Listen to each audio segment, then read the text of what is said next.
Madaalliin ga'umsa ogummaa lammii ga'umee fi dorgomaa ta'e uumuun imala badhaadhinaa milkeessuu keessatti shoora olaanaa qabaachuu Daayirektarri Eejensii Mirkaneessa Ga'umsa Ogummaa Oromiyaa Obbo Adam Kamaal himan. Eejensiin Mirkaneessa Ga'umsa Ogummaa Oromiyaa gama raawwii hojii bara 2016 geggeessuun karoora bara 2017 irratti mari'ate. Daayirektara olaanaa Eejensii Mirkaneessa Ga'umsa Ogummaa Oromiyaa Obbo Adam Kamaal kaayyoon gamaggamichaa ciminaa fi hanqina bara 2016 ilaaluun kallattii hojii bara 2017 keessatti galtee godhachuuf ilaalaa jirra jedhu. Hanqinaalee jiran bifa leenjii kennuutiin kan hiiknuu fi inisheetiiviiwwan qabannes bifa addaatiin hojjechuuf gamaggamichi kan nu gargaaruudha jedhu. Ergamni keenya guddaan biyya kana keessatti jijjiirama qabatamaa amansiisaa itti fufiinsa qabu uumuu keessatti gahee humni namaa taphatuu qabu bu'uuraan akka taphannu taasisu.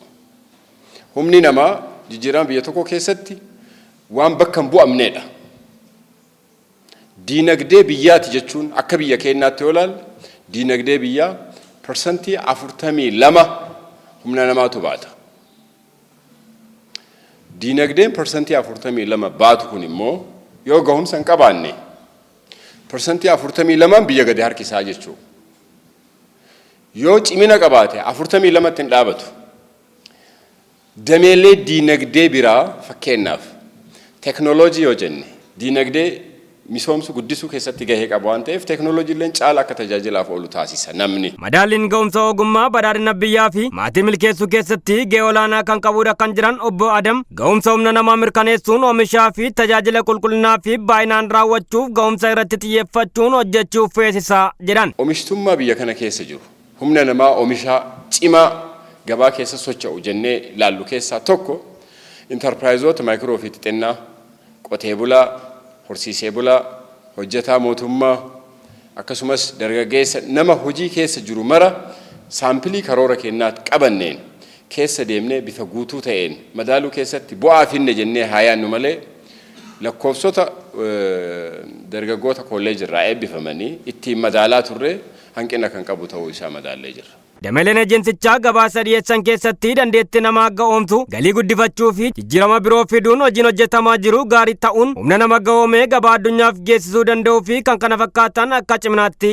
ibsan. Kanneen akka ragaa sobaa kennu rakkoon qulqullinaa jiraachuu dandeettiin ga'oomsa namaa wal fakkaachuu dhabu kenna tajaajilaa irratti hanqinni jiraachuu fi kan kana fakkaatan kanneen akka hanqinaatti kaasanidha. Hirmaattonni gamaggamichaa tokko gamaggamichi hanqinaalee hojii bara 2016 keessatti akka qaawwaatti mul'atan galtee godhachuun karoora itti aanu keessatti karoorfannee kan hojjennudha jechuun yaada kennan. Hojiiwwan dhimma madaallii kanarratti hojjetamu keessumaayyuu dhimma madaallii kennamee fi kenniinsa waraqaa ragaa giddu galeeffatee kan hojjetu yoo ta'es hanqinaaleen bakka jiru keessumattuu dhimma leenjii gaggabaaboo himaaxaa kanneen akkasiirratti bakka raawwiin keenya gadi bu'e jedhamee jiru kanarratti tooftaa raawwitti uumne akkaataatti hanqina kana keessaa baanu irratti hojjechuu barattaanuu keessatti kan karoorfame jedhee eegama jechuudha. Raawwii keenya bara 2016 keessatti hanqinoonni muraasni kan mul'atan jiru.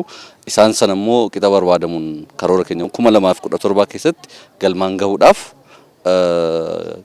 qaamota waliin hojjennu faana seektaroota qindoominaa isaan jennu kana faana gamanuma karoora keenya qopheeffannee galma gahiinsa gaarii karoora akka biyyaatti galmaan gahuudhaaf hojjechuudhaaf yeroo itti qophoofnidha amantaa jedhuun qaba. Akka hanqinaatti ibsaman keessattuu akka amala hojii keenyaa ta'ee hojiin nuti hojjennu qaamolee garaagaraa wajjiniin hojjenna. Waan qaamni biraa dhiyeessu nuti madaallii ga'umsa ogummaadhaan kan goolabnu waan ta'eef dhimmoonni seektaroota biratti osoo raawwatamiin hafan sunniin akka hanqinaatti nu biratti ilaalamanii jiru. Sababiin isaa raawwii hojii keenyaa gadi buusaniiru waan ta'eef jechuudha.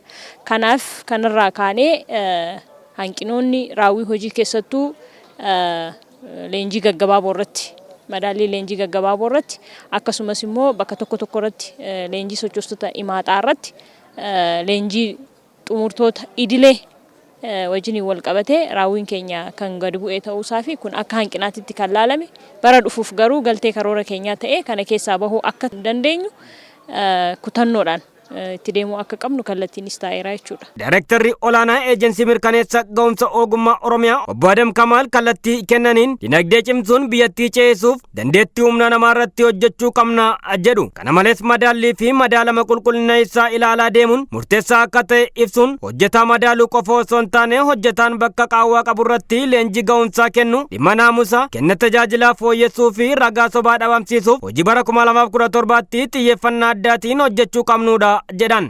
Fayyadamummaa hawaasa keenyaa kan ittiin mirkaneessinu hawaasa morkataa dorgomuu bichaa utuu hin taane mo'atuu qofa utuu hin taane immoo fayyadamaa ta'ee imala badhaadhinaa dhugoomsuu danda'u biyya kana keessatti uumuun gahee nu qabnu gahee bakka bu'ummaa qabu miti. Hojjetaa kana madaaluu qofa utuu hin taane madaallee immoo gaaffii isaa laallee qaawwa ogummaa qabuun qaawwa dandeettii qabuun leenjii dabalataa akka argachuu danda'u. Kanarraas ka'ee ergamni madaallii dabruu yookaan kufuu miti. Madaalli jechuun tooftaa bakka bu'iinsa hin qabne misooma humna namaatiif barbaachisuudha.